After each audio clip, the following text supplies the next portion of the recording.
Halo anak-anak ibu sekalian, bagaimana kabarnya hari ini? Kali ini kita akan belajar tentang alat penjernih air sederhana. Mari kita simak dengan seksama.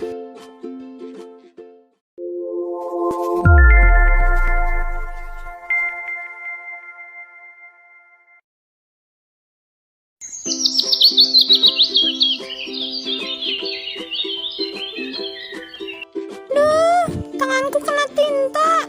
Cuci dulu deh, siapa tahu bisa hilang. Ya ampun, airnya kotor banget. Loh, Nina, ada apa? Ini Bu, airnya kotor, bau lagi. Wah, benar. Mungkin Pak Ulo belum membersihkan penyaring airnya nih. Penyaring air, apa itu Bu? Nina belum tahu ya? Begini penjelasannya. Air merupakan sumber bagi kehidupan kita. Sering kita mendengar bumi disebut sebagai planet biru. Mengapa jadi disebut demikian? Karena air menutupi 3/4 permukaan bumi. Namun, tidak jarang pula kita mengalami kesulitan air bersih, terutama di musim kemarau.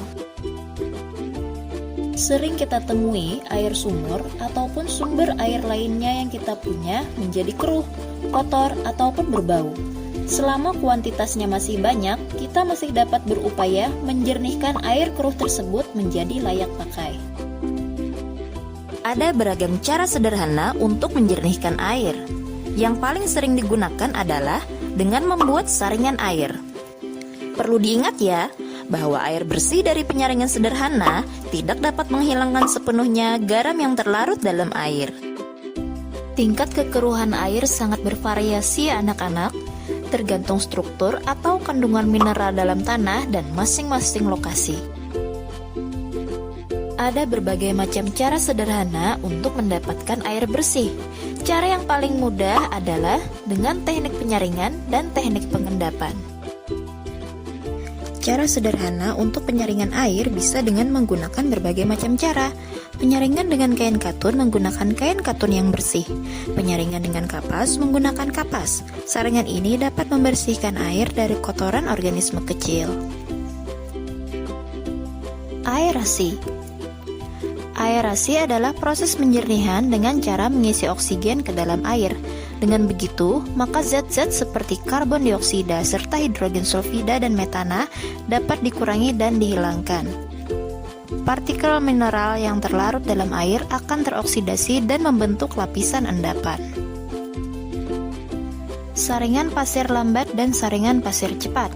Bedanya, saringan pasir lambat, air melewati pasir terlebih dahulu kemudian melewati kerikil.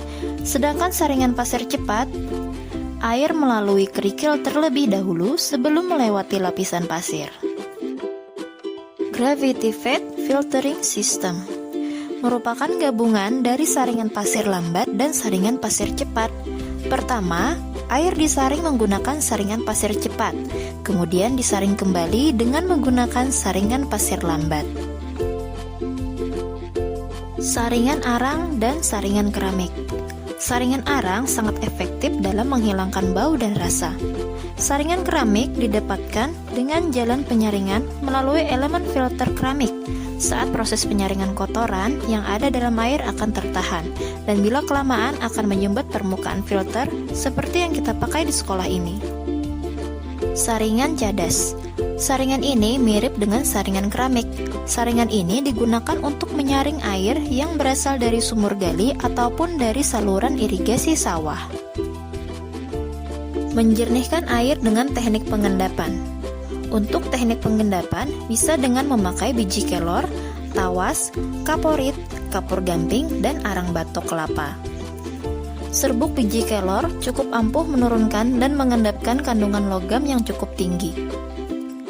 Tawas, lama pengendapannya sekitar 12 jam, tapi tawas tidak berfungsi membunuh kuman dan menaikkan pH dalam air. Kaporit berfungsi untuk memisahkan dan mengendapkan kotoran. Kapur gamping berfungsi untuk menaikkan pH air, tetapi tidak untuk membunuh kuman. Arang batok kelapa berfungsi menghilangkan bau, rasa tidak enak, dan menjernihkan air.